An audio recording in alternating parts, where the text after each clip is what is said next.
Annemarie, give it up.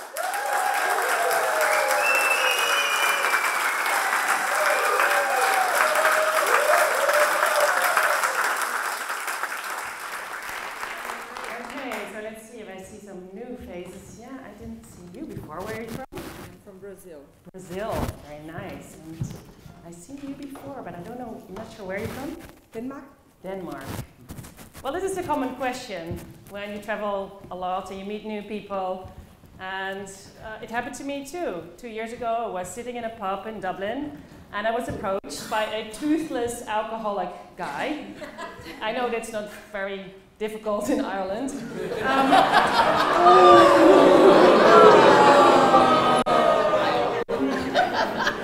But anyway, he asked me, you have such beautiful teeth. And then he said, where are you from? So I answered, I'm from the Netherlands, I'm from Eindhoven. Actually, to be precise, Veldhoven, which is a small town attached to Eindhoven. And I politely asked him back, where are you from? And he looked at me really intense, and his response was, Earth. And he continued. He said, you know how tiny this little planet Earth of us is in the totality of the universe. And when you say you're from Holland and I say I'm from Ireland, we immediately separate ourselves based upon our differences. And it's crazy. We do it all the time. And I said, yeah, you're absolutely right. So I changed the start of my TED Talk the next day into, hello, my fellow Earthlings. Because the talk is about play. And play is such a universal language. We can all speak it. No matter where we are born in this world, we are hardwired, our brains are hardwired to play. It's how we make meaning, it's how we connect. Unfortunately, some of us have lost it on our way to adulthood a little bit, or forgotten that it's part of it. And I lost it too. And it's such a universal language. So, and what happened to me was in 2002, I sat on the couch with a burnout. And during this time, when I had this burnout, and the cause of this burnout, it was that I was playing this game of seriousness, and I was playing it really well. And I didn't even realize it was a game. I played the perfect daughter, the perfect partner, the perfect whatever, and it drained all my energy. And during this time, I had a recurring dream of being on a mountain, on top of, like on a cliff, with a deep ravine.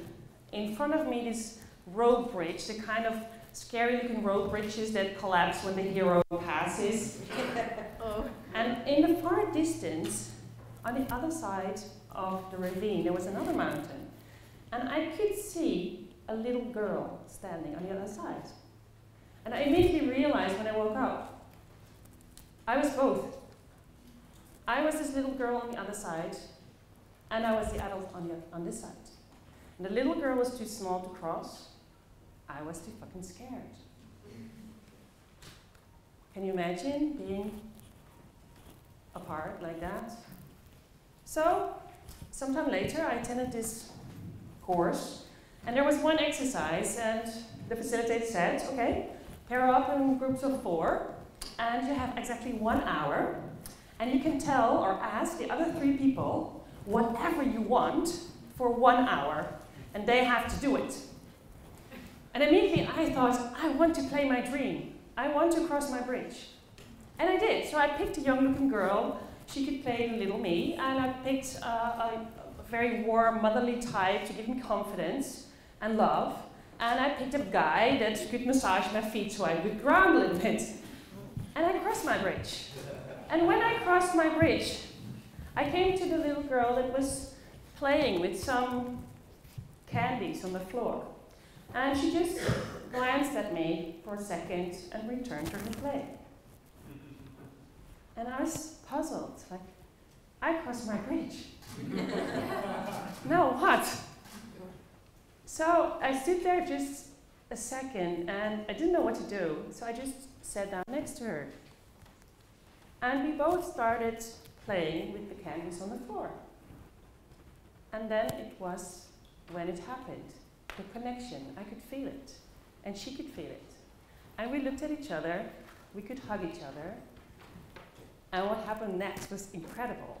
This huge burst of life energy came through my body, and it was a very naughty, childlike energy, and I was going like, I still have 20 minutes of my hour, please go out here and have fun! So we took these people and we ran through the building, and there was this shopping cart, and I jumped in and they had to run me around, and I knew exactly what I wanted, and we went up and down the stairs of this building, ringing all the bells of the people we didn't know. It was so much fun! So from this experience, which was so life-changing for me, and really a pivotal moment, this Play Connect, it's such a powerful force. And so many of us have lost it. And therefore, for me, this is our mission. Or at least it's my mission, to connect people through play. And later on, in 2011, I saw this Twitter message. It was going to be International Blowing Bubble Day. And I thought, well, I have a business, I have a vision, Play Connects. So, fun, maybe I should do something with it. So I decided to do a little bit of an experiment. I thought, okay, let's go to a place where people are not behaving connected at all, and invite them to play and see what happens. So here's what I did. I bought 83, to be precise for the scientist, of these things. I couldn't find more. And I just went to the station of Eindhoven at 7 a.m. in the morning. I would go up to people and say, hello, good morning. My name is Annemarie. Did you know it's International Blowing Bubble Day today? And therefore I'd like to give you this. And I wish you a very nice day. And I would walk away. And see what was going to happen. Well, what do you think? What do you think? Well, there were several reactions. Of course, there were people that said no. But they didn't say it in a very normal way. They didn't say, sorry, my bus is arriving, or I'm not interested. It went more like, nice for my kids! Like, away with this thing, as soon as they could in their bags. Real terror coming from their eyes. Cat Puppet's assistant. Then, of course, there was also a large group of maybes. And the maybes, they accept the pot, walk around with it, and not open it. And luckily for me, there were some people accepting, and they're yes people. About 10% of the people were the yes people. And for me, it was fun, because most of those people were in function, like police officers, taxi drivers, I don't know, maybe they needed a play break or something.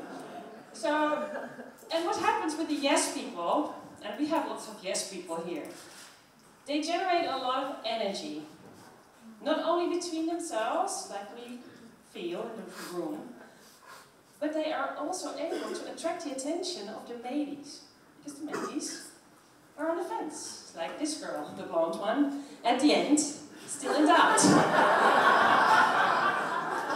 I don't know about this. It's 7 again. 7 o'clock. The maybes, for me, is the most interesting group of people. Maybe because I consider myself to be a maybe a lot of the times. But the maybes, if you invite the maybes into a playful experience, or into an experience that is just a bit slightly out of comfort zone for them, and you make it safe, and they do it, and they attach, and you attach, or they experience something really positive, it will transform them. And they will more likely become yes people and create this energy with a larger group of people. So they have shifting power. And I love this picture because the guy, on the end, there's a smile on this guy's face. Yes, play connects in a very powerful and very quick way. But my main and biggest insight from this experiment, and probably you see it too in your work, the majority of people think play is something very scary and something to be ashamed of. So, what do we have to do? Well, I have a question for you. Are you happy to be here? Yes. Well, I'm really happy to be here because we have shifting power. I can sense that. So please repeat if you're happy. If you're happy and you know it, clap your hands. you're happy and you know it, clap your hands.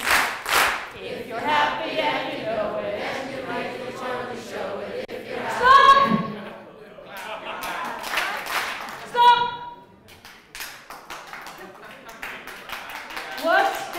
Stop! Stop. What did you learn? That I don't know the third part of it. I don't know the lyrics. That's what we do as facilitators. We bring people in a playful experience. They get into their play zone. They get into their natural state of being. And what we do is we say, stop, get out of it. What did you learn?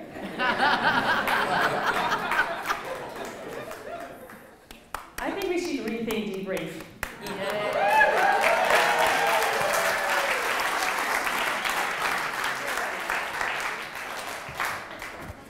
We are secret agents on a mission. We are here to uplift energy in this world because the world needs better energy, more positive people, more creativity, and most of all, more connectedness. And let's say the debrief, I don't have time anymore, but if anyone wants to talk to me about making debriefs more playful, keeping the people in the same energy, talk to me. Good. Thanks. Ladies and gentlemen, Annemarie Steen.